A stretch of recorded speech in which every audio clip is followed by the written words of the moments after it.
नमस्कार। कक्षा 10वीं विषय गणित। आज हम शुरू करने जा रहे हैं अध्याय 6 त्रिकोणमिति। हम कक्षा 9 में पढ़कर आए हैं त्रिकोणमिति किस प्रकार से और कहाँ पर यूज में आती है। तो आज जो हम अध्याय यहाँ शुरू करने जा रहे हैं त्रिकोणमिति का, कक्षा 10 में अध्याय 6, 7 और 8 तीन अध्याय त्रिकोणमिति से संबंधित रहेंगे। तीनों में त्रिकोणमिति का यूज रहेगा, किस प्रकार त्रिकोणमिति यूज करते हैं वो इन तीनों अध्यायों में हम सीखेंगे। तो आज जो हम अध्याय 6 त्रिकोणमिति शुरू कर रहे हैं, इसमें हम जानेंगे त्रिकोणमिति का प्रयोग हम किस प्रकार कर सकते हैं और पुनरावृत्ति के रूप में जो कक्षा 9 में हमने पढ़ा है उसकी जानकारी इस चैप्टर में हम करेंगे, आज के भाग में पढ़ेंगे। तो सर्वप्रथम हम शुरू करेंगे अध्याय के नाम से, जैसा कि नाम है त्रिकोणमिति। तो इसके जो शब्द है, इन शब्दों का खंडन करेंगे, टुकड़े करेंगे। टुकड़े करने के बाद हम देखेंगे हमारे पास हमें यहाँ क्या प्राप्त हो रहा है। तो सबसे पहला है त्रिकोणमिति। त्रिकोणमिति जो शब्द है वो तीन शब्दों से बना है, त्रिकोण और मिति। त्रिकोण और मिति तीनों के अलग अलग अर्थ है। त्रि जो शब्द है, त्रि का अर्थ तीन से है। कोण जो होता है, कोण ही है, यानी एंगल है, दो किरणों के बीच में बनने वाला भाग। और मिति जो है, मिति का अर्थ होता है माप, यानी तीन कोणों का माप। चैप्टर त्रिकोणमिति है। त्रिकोणमिति का साधारण अर्थ रहता है तीन कोणों का माप। तो अब ये अध्याय हम शुरू कर रहे हैं, हमें इसकी जानकारी होनी चाहिए। या त्रिकोणमिति का रूल्स जो है वो लगता कहाँ है। तो त्रिकोणमिति का जो नियम है वो सबसे पहले ध्यान रहे, सर्वथा समकोण त्रिभुजों में लगता है। जैसे ये एक समकोण त्रिभुज है, अगर हमें त्रिकोणमिति लगाने का कहा जाता है तो त्रिकोणमिति हमेशा अनिवार्यतः समकोण त्रिभुज में लगेगी। किस प्रकार लगेगी? जैसे ये एक समकोण बन रहा है 90 डिग्री का, यहाँ एक 90 डिग्री का कोण बन रहा है। पीछे जो दो कोण बच गए हैं, इन दोनों कोणों में कहीं पे भी त्रिकोणमिति हम लगा सकते हैं, जो प्रश्न में कही जाती है। तो अभी हम इस त्रिभुज से संबंधित बात करते हुए आगे बढ़ेंगे। तो अभी हमारे पास त्रिभुज है ए बी सी। इस त्रिभुज की हम बात करेंगे। त्रिभुज में साधारण आप सभी जानते हैं कि एक त्रिभुज होता है, समकोण त्रिभुज अगर है तो समकोण त्रिभुज में लंब, आधार और कर्ण तीनों ही निश्चित रहते हैं। तो आप सभी ध्यान ये देंगे कि हम जहाँ त्रिकोणमिति लगाएंगे उस त्रिकोणमिति में समकोण के सामने जो भुजा होती है वो कर्ण होती है, सिर्फ यही निश्चित रहेगा, लंब और आधार कभी भी निश्चित नहीं होगा। तो ये एक समकोण त्रिभुज है, इस समकोण त्रिभुज में कोण भी समकोण है, तो इसके सामने की भुजा ऐसी है, ऐसी जो भुजा है वो होगी कर्ण। लंब और आधार की बात करते हैं तो लंब और आधार शेष दो कोणों के अनुसार होगा। कैसे? अगर मैं कहता हूं कोण सी के लिए आधार, तो कोण सी जिस भुजा पे बना है वो आधार होगा, दूसरी भुजा लंब होगी। तो कोण सी भुजा बीसी पे बना है, तो कोण सी के लिए जो आधार है वो भुजा बीसी होगी और जो लंब है वो भुजा एबी होगी। इसी का जस्ट उल्टा अगर मैं कर दूं और कह दूं कोण ए के लिए हमें आधार चाहिए, तो कोण ए के लिए आधार की आवश्यकता है। तो ए जो है वो भुजा एबी पे बना हुआ है, भुजा एबी पे बने होने के कारण कोण ए के लिए आधार होगा भुजा एबी, लंब होगा भुजा बीसी। इसके बाद आते हैं त्रिकोणमिति के 6 अवयव हम पढ़ रहे हैं, पढ़ के भी आए हैं। तो वो है sine theta, sine, cos, tan, ऐसे ही कॉट, सेक और कोसेक। ये सारी चीजें हैं जो इसमें हम पढ़ेंगे। इनके कुछ फॉर्मूले हैं, फॉर्मूले के लिए बेहतर रूप आपको बताया हुआ है और वापस देखते हैं। तो फॉर्मूले के लिए जो बेहतर रूप होता है वो है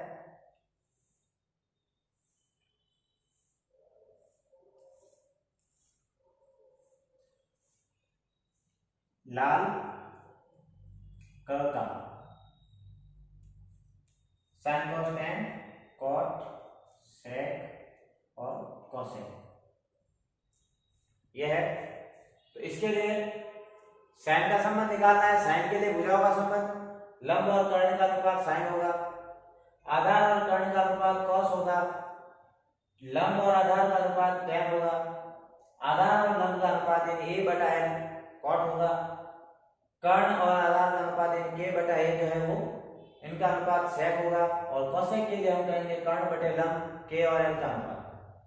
इस प्रकार से अगर हम कहें साइन बराबर लंब बटा कर्ण, कॉस बराबर आधार बटा कर्ण, tan बराबर लंब बटे आधार, कॉट बराबर आधार बटे लंब, सेक बराबर कर्ण बटे आधार और कोसेक बराबर कर्ण बटे लंब, ये 6 फॉर्मूले हमें इस प्रकार प्राप्त होंगे। आगे जब चलते हैं, आप जो ये नाम लिखे हुए देख रहे हैं, इनको जब देखोगे तो आपको पता चलेगा साइन और कोसेक दोनों एक दूसरे के विपरीत लिखे हुए हैं। दोनों एक दूसरे के विपरीत है, इसलिए दोनों एक दूसरे के उल्टे होंगे। यानी अगर हम कहते हैं साइन का कोसेक के साथ संबंध, तो कोसेक बराबर 1 बटा साइन, या साइन का कोसेक के साथ लिखते हैं तो साइन बराबर 1 बटा कोसेक। कहने का अर्थ मेरा यह है, जब हम साइन और कोसेक दोनों का आपस में गुणा करेंगे तो गुणा करने में जो वैल्यू प्राप्त होगी वो 1 प्राप्त होगी। इसी प्रकार कॉस और सेक का जब परस्पर गुणा करेंगे तो गुणनफल जो है वो हमें 1 प्राप्त होगा। tan और cot का जब आपस में गुणा करेंगे तो गुणनफल यहाँ पे हमें 1 प्राप्त होगा। तो साइन और कोसेक एक दूसरे के व्युत्क्रमानुपाती है, tan और cot एक दूसरे के व्युत्क्रमानुपाती है, cos और sec ये भी एक दूसरे के व्युत्क्रमानुपाती है। ये सारे फॉर्मूले हमने पिछले भाग यानी कक्षा 9 में पढ़े हैं। अब कुछ सरल समीकरण हैं और tan को sin cos के पदों में व्यक्त करना है, तो उसके लिए एक फॉर्मूला है, tan भी होता है tan थीटा को हम कह सकते हैं sin थीटा बटे cos थीटा। जब कहा जाता है tan को sin के पदों में व्यक्त करना है, tan को जब sin के पदों में व्यक्त करना होगा तो tan बराबर sin बटा cos हम यहाँ लिखेंगे।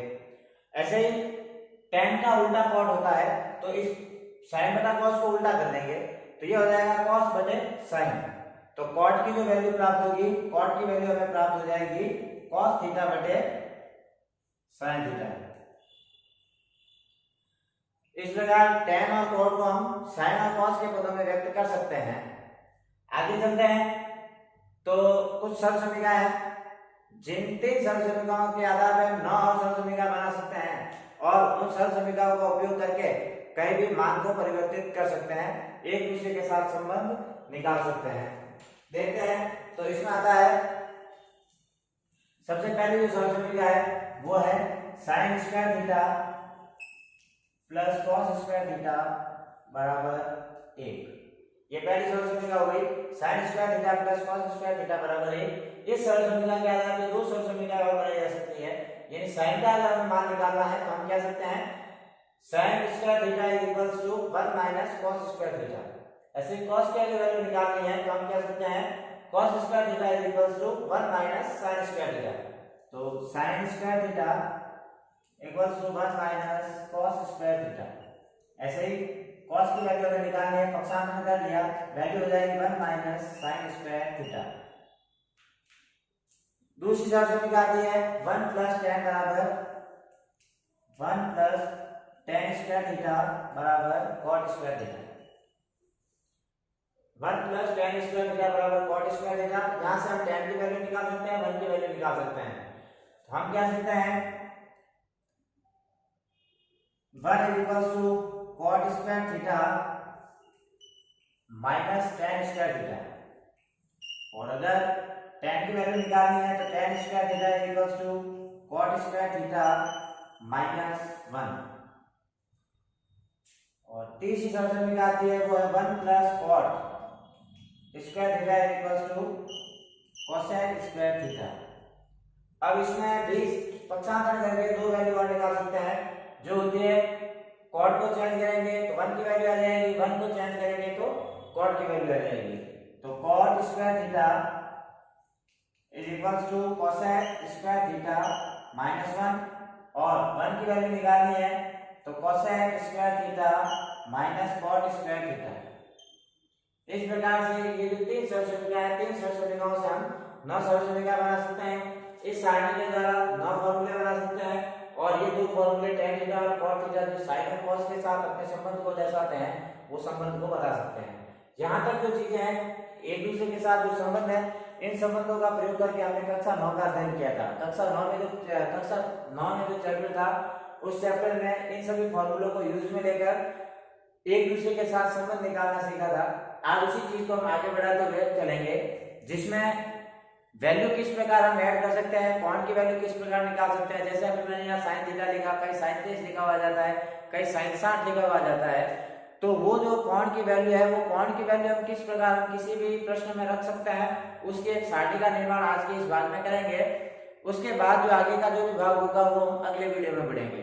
तो अभी हम इन सूत्रों के आपसी संबंध के बाद अब शुरू करने जा रहे हैं सारणी के मान, यानी कोणों की वैल्यू विभिन्न पदों में, विभिन्न भागों में जो त्रिकोणमिति के ये अवयव है, इन अवयवों के मान कितने हो सकते हैं, उसके लिए एक सारणी का निर्माण होगा, देखेंगे।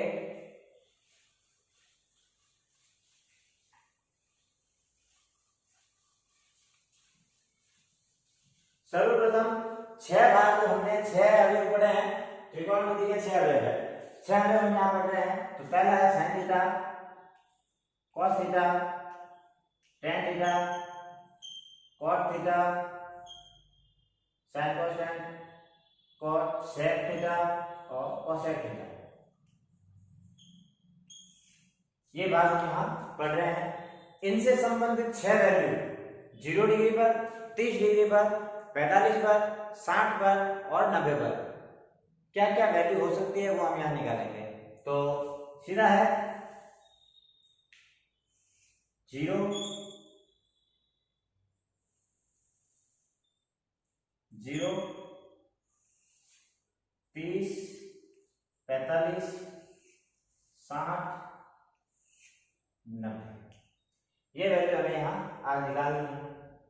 तो सारणी कैसे बनेगी, फर्स्ट पंक्ति का हमें ध्यान देना है, साइन की वैल्यू मैं कैसे निकालता हूँ, उसके बाद सारी वैल्यू आप स्वयं निकाल सकेंगे। आपको इनको रटने की या याद करने की आवश्यकता नहीं रहेगी।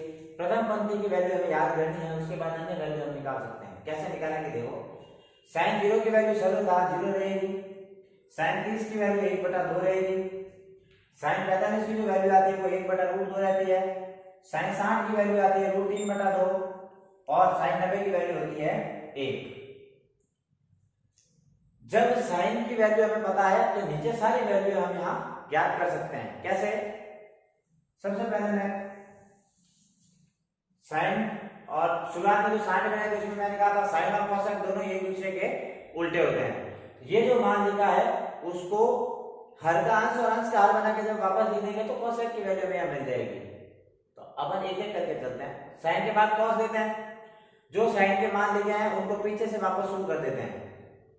एक है ये, एक आ जाएगा cos 30 का मान √3/2, cos 30 का मान, cos 45 का मान 1/√2, cos 60 का मान 1/2 और लास्ट है 0 जो आएगा cos 90 का मान। इसके बाद आते हैं tan थीटा पर। तो tan थीटा के लिए अभी हमने संबंध पढ़ा था, tan थीटा जो होता है वो होता है sin थीटा बटे cos थीटा, यानी साइन में जब cos का भाग देंगे तो हमें tan थीटा प्राप्त हो जाएगा। यानी 0 में जब 1 का भाग देंगे, 0 में किसी भी संख्या का भाग देते हैं तो 0 ही प्राप्त होता है। तो tan 0 0 होगा।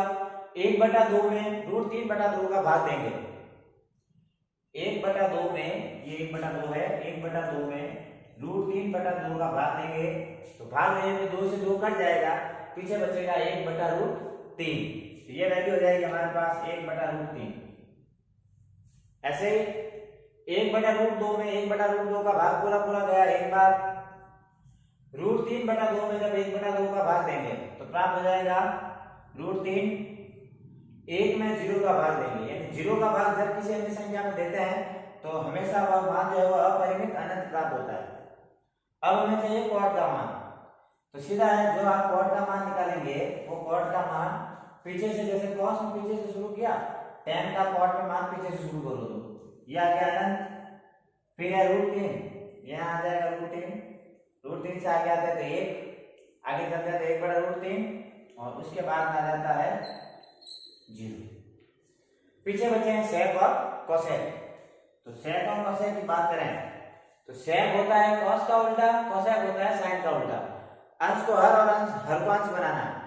तो पहले निकालना है sec, जो cos का उल्टा करेंगे, 1 का उल्टा 1, √3/2 तो हो जाएगा 2/√3, 1/√2 तो √2/1, 1/2 तो ये हो जाएगा 2 और 0/1 है तो एक इसका उल्टा करेंगे तो हो जाएगा 1/0 तो प्राप्त होगा अनंत।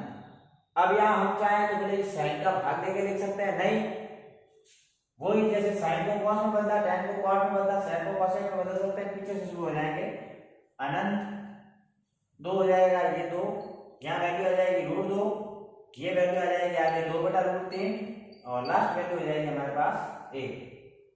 इस प्रकार हम सारणी में विभिन्न मानों को यानी सारणी से विभिन्न मानों को लेकर अपने प्रश्नों को सरल कर सकते हैं। जो भी वैल्यू हमें पूछी जाती है उस वैल्यू को इस सारणी के अकॉर्डिंग बता सकते हैं।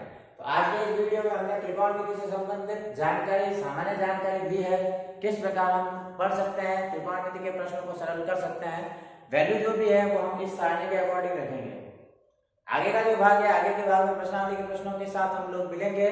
तब तक के लिए धन्यवाद।